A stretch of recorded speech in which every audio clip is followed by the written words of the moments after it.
ഗിരീഷ്.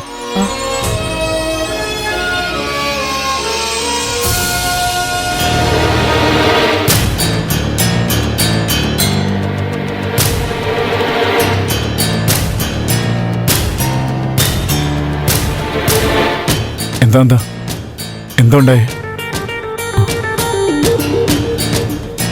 രജനിക്ക് എങ്ങനെയുണ്ട്?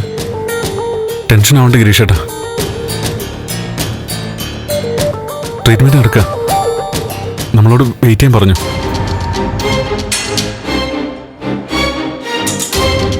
കേട്ടുകേൾവിയില്ലാത്ത കാര്യങ്ങളാണ് നടക്കുന്നേ. സിദ്ധാർത്ഥൻ സാറിന് സ്വന്തം മോളെ പോലും രക്ഷിക്കാൻ പറ്റിയില്ല അല്ലേ? ദേവിക, എന്താ നടന്നേ? കാര്യം എന്താന്ന് വെച്ചാ പറ. പറയാം.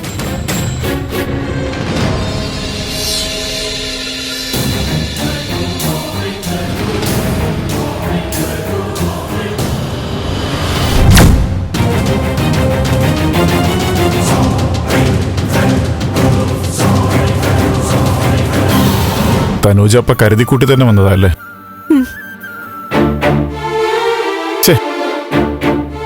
മീറ്റിംഗ് കഴിഞ്ഞ് വന്നിട്ട് ഒരുമിച്ച് പോവാന്നായിരുന്നു ധാരണ. ഒറ്റയ്ക്ക് പോകുന്നില്ലെന്ന് രജനി ഉറപ്പിച്ചതാ. ഇങ്ങനെ വരാനാ വിധി.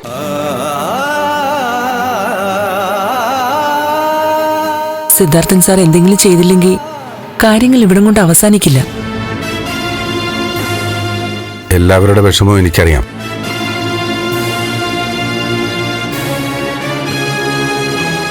പ്രത്യേകിച്ച് ഗിരീഷിന്റെ അമ്മയുടെ.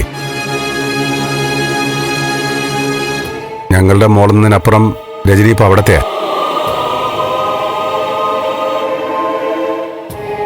ഗിരീഷിന്റെ ഭാര്യയാണ്. അവൾക്ക് എന്തെങ്കിലും പറ്റിയ നിങ്ങളോടൊക്കെ ഞാൻ ഉത്തരം പറയേണ്ടതാണ്. സാറേ, സാർ ഉത്തരം പറയൊന്നും വേണ്ട. കാര്യങ്ങൾ കുറച്ചുകൂടെ ഒന്ന് ശ്രദ്ധിച്ചാൽ മതി. ഡോക്ടർ.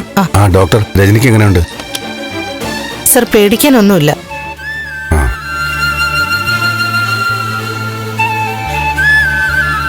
ആഴത്തിലുള്ള മുറിവൊന്നുമില്ല. ഇന്റേണൽ ഓർഗൻസിനെ ഒന്നും ബാധിച്ചിട്ടില്ല.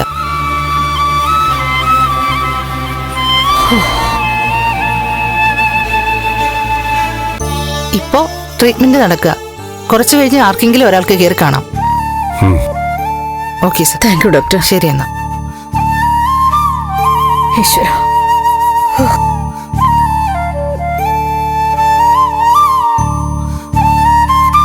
ഈശ്വര.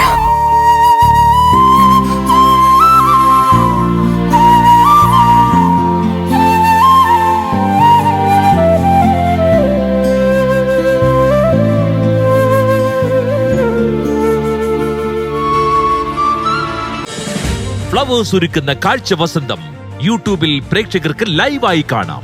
ഫ്ലവേഴ്സ് കോമഡിയിൽ ജോയിൻ ചെയ്യൂ, ആസ്വദിക്കൂ.